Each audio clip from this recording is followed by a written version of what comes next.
Hi guys, if you remember all the way back to the last day before March break, we talked about transformations of functions and we started to compare how functions transformed from the original equation, the parent function, to a new function. And we did that by talking a little bit about the transformations of a quadratic that you learn in grade 10. So my initial plan was to return from our closure and finish up this unit.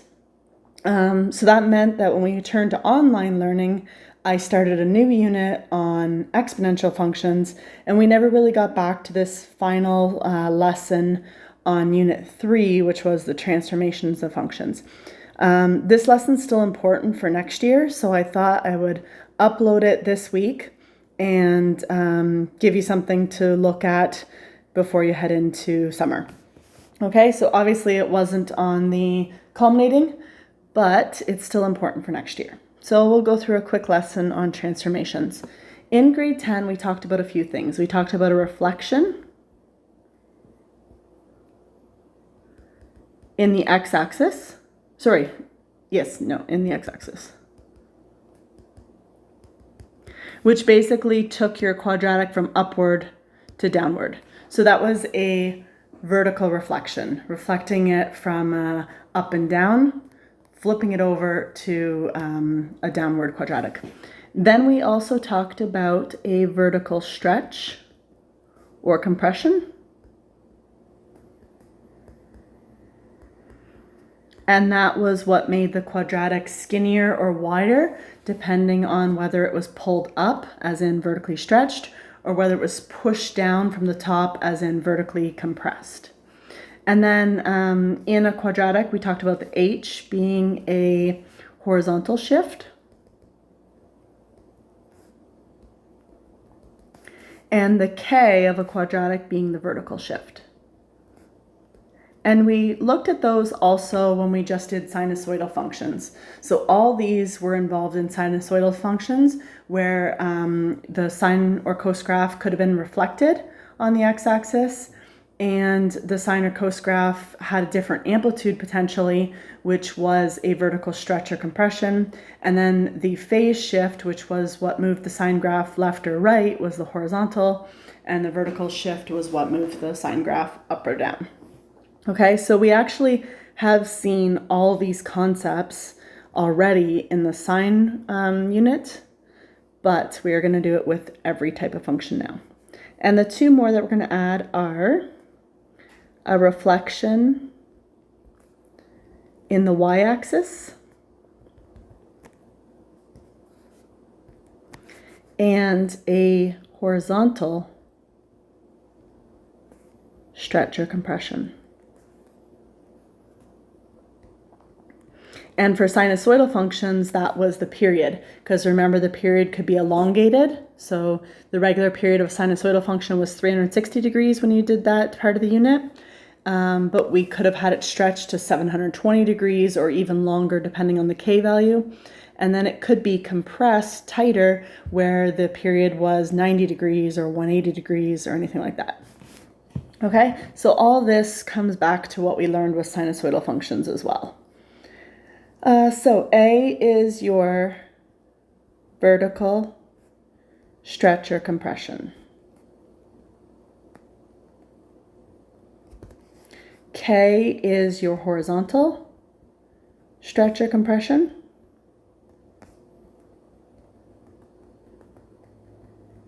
And if either of these are negative, it's going to reflect it. The D, just like in sinusoidal functions, is your horizontal shift. It's comparable to H in the quadratic examples. And C is your vertical shift.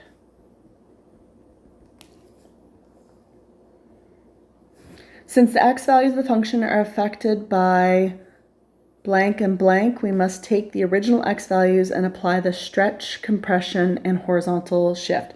So the x values are affected by the k value and the d value. And the y values are affected by the a value and the c value. So you'll notice this formula was also used in the sinusoidal examples. So typically, if this was a normal school year, we would have learned this formula first with any type of function, and then you would have learned this formula with sine and cosine functions.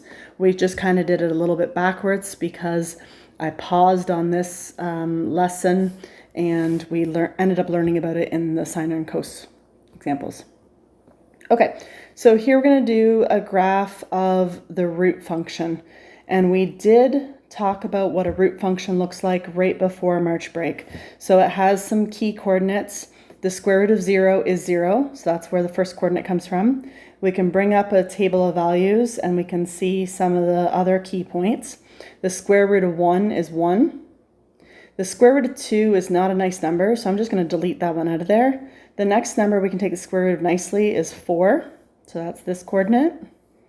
And then we can also take the square root of the next number, which would be 9. The square root of 9 is 3. So if you remember before March break, we talked about these being key coordinates. So these are the key points that we're going to transform. 0, 0, 1, 1, 4, 2, and 9, 3. So we will put those in here. Square root of 4 is 2. Square root of 9 is 3. So our parent function is root x, and that's because we are looking at a root sign right there. Our parameters are our a, k, d, and c. Our a is 3 because it's the number in front of the function. Our k is a half. Our d is actually the opposite sign here. So our d is -4. That shift of x plus 4 actually means it's going to shift to the left 4. And our c is a shift of down 5.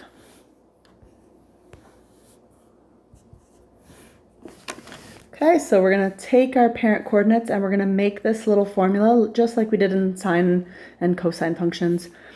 The k is always 1 divided by k. So 1 divided by a half.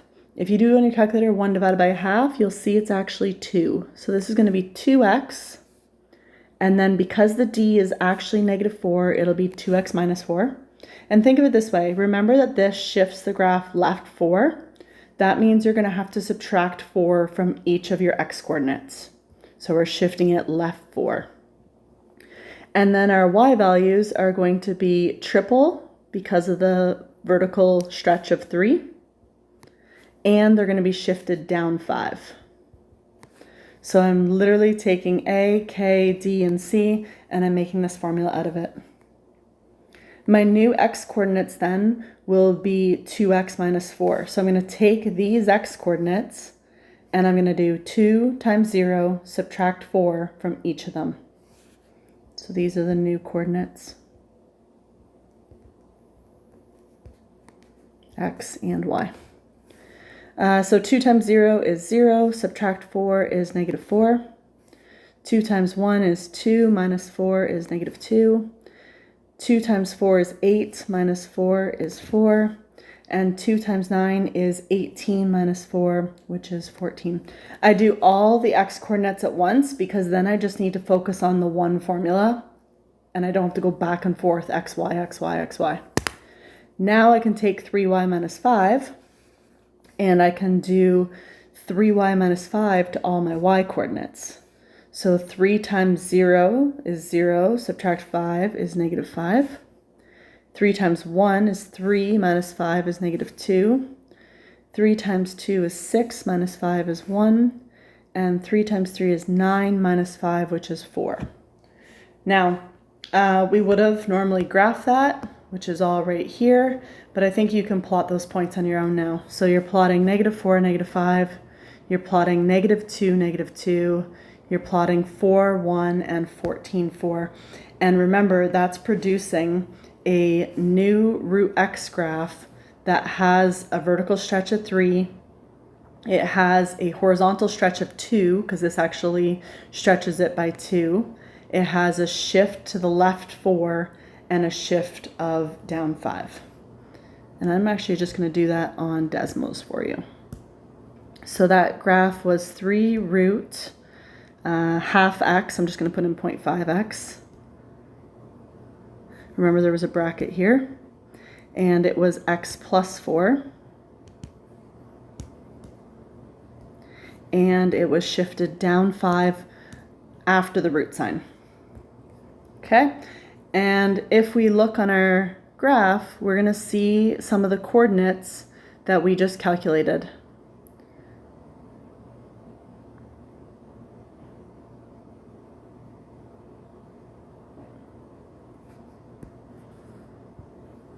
So at -2, it should be at -2, at 4, it should be at 1, and so on.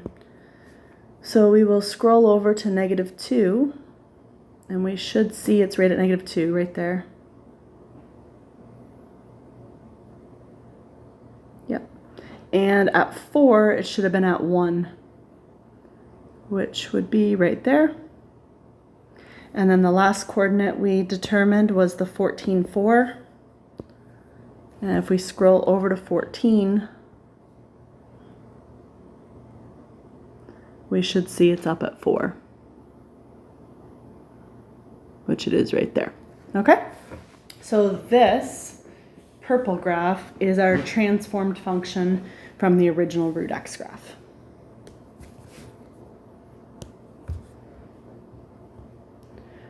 Okay, let's do one where you have a 2 to the power of x graph. So the parent function is 2 to the power of x. Let's go to Desmos and just look at some key coordinates of that one to begin with.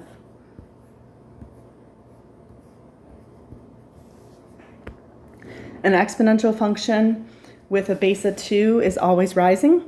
And if we pull up some key coordinates on the table of values, we have these numbers. So -2 is a quarter, and that's because 2 to the -2 makes it a fraction of 1/4. 2 to the -1 makes it a fraction of a half. Anything to the power of 0 is always 1. 2 to the power of 1 is 2, and 2 squared is 4. So we're going to take that original parent function, and we are going to do these transformations to it. Now, with these transformations, the k value always has to be factored out. So we're going to do -f, we're going to factor out the 2, and that is going to give x plus 3, because 6 divided by 2 is 3. And f just represents your parent function. So as a parent function, it can be written -2. This is all going to be the exponent because that x is in the exponent position. So we'll have 2x plus 3, and then the -4 will be on the whole thing. So again, this becomes an exponent because our parent function is an exponential graph. So this entire part that's inside the function all gets raised as a power. All right, so let's do a, k, d, and c.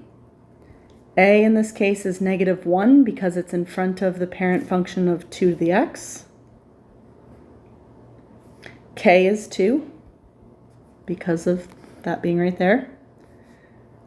D is again actually -3 because it's x minus your d value. And that's going to shift it left 3. And C is -4.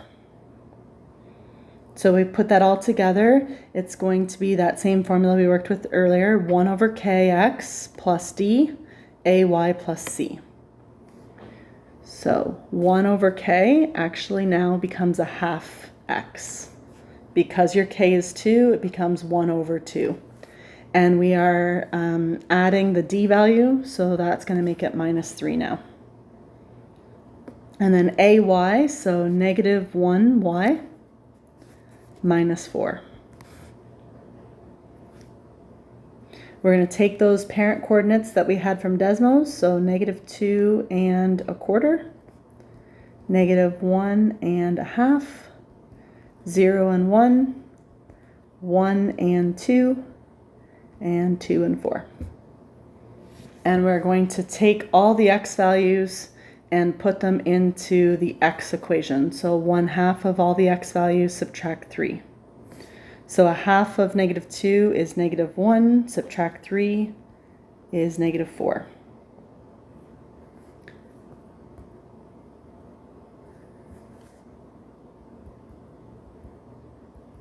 I left the space to also write the equation. A half of -1 is -1/2, and we're going to subtract 3 from that. It's going to be -3.5. A half of 0 is still 0. Subtract 3 from that, you get -3. Half of 1 is a half. Minus 3 from that, you get -2.5. Half of 2 is 1. Minus 3 from that, you get -2. Those are all the new x coordinates. And then for the y coordinates, we're going to multiply them all by -1. That's the reflection. And then we're going to subtract 4.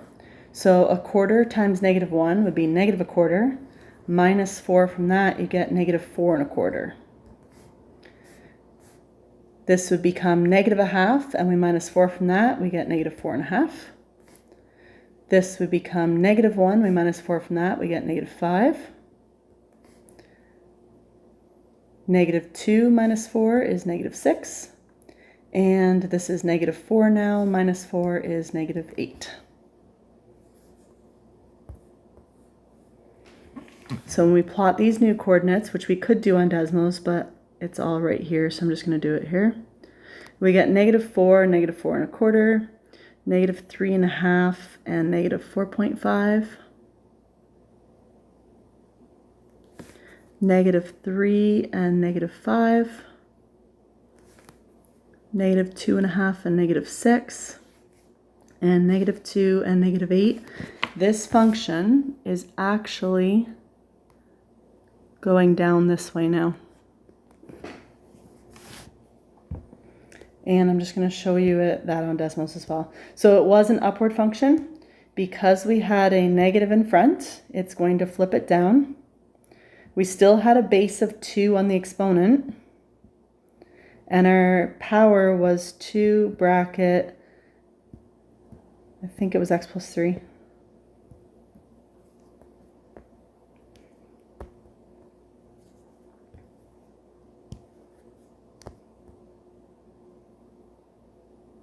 Yep, 2 bracket x plus 3 minus 4. So this upward exponential graph turned to a downward exponential graph, and that was basically just because of that negative in front, it flips it downward. So if I had just done -2 to the power of x, you can see that it's going to take the upward 2 to the x graph and it's going to flip it down. Because this is shifted down 4, our new asymptote is at y equals -4.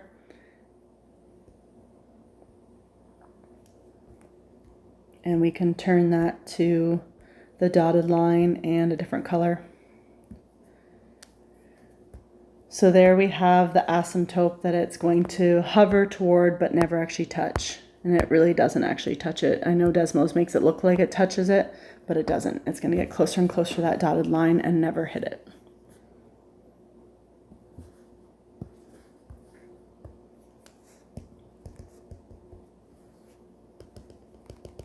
That's your new asymptote. Okay, a very important thing to note, and hopefully you'll remember next year, in order to get a proper representation of k, the d and the k must be common factored from each other. So because this 2 was in the bracket of 2x plus 6, I had to common factor the 2 out, and then that gave me what d actually equals, which in this case was -3 because it does flip signs as well. Okay, those are just some of the key functions and transformations. You do use this next year, so I appreciate you taking time to listen to this last lesson despite the fact that it's after the culminating. But I've really enjoyed working with you guys. It's been it's been an interesting semester. I really wish that I could have actually had you in class every day. I was super looking forward to our class together, but I think it ended okay. And for those of you that did the culminating, I really appreciate all the work you put into it and the emails to ask questions and get help when you needed it. Okay, if you have any other questions or concerns, please feel free to email me. Have a great summer, guys. I'm going to miss you guys lots, and I can't wait to see you in September and say hi. Bye, guys.